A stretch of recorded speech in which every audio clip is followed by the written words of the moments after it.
যে ওখানে সোলার লাগানো হয়েছে, ক্যামেরা আছে, এখানে ক্যামেরা লাগানো হয়েছে সোলার দিয়ে। সোলার ট্রেনের উপরে দেখা যাচ্ছে না, তো এখানে আমরা ক্যামেরা লাগিয়েছি আমাদের গ্রামের বাড়িতে।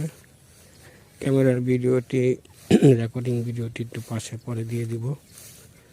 এখন চেক করিতেছি, দেখি কতদিন চলে এবং কিভাবে চলে।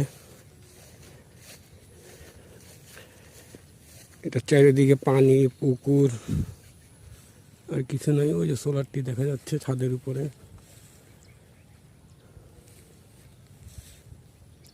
তার দেওয়া হয়েছে ঠিক মতো, হ্যাঁ ঠিকই আছে, চলবে।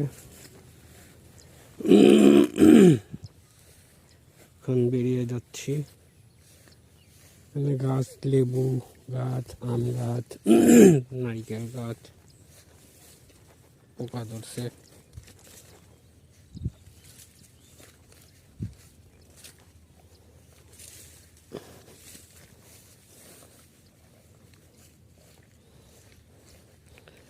কিছুদিন আগে আমার ছাদে এটাকে দেখিয়েছিলাম কিভাবে ফিটিং করব, এবং আমি 3 দিন এখানে ব্যবহার করেছি, তখন ডিস্টার্ব পাইনি, কোনো সমস্যা পাইনি।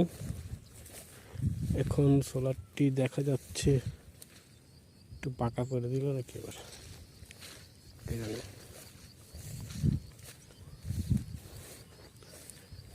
ওই যে সোলারটি দেখা যাচ্ছে টিনের উপরে, একটু জুম করে দেখাচ্ছি।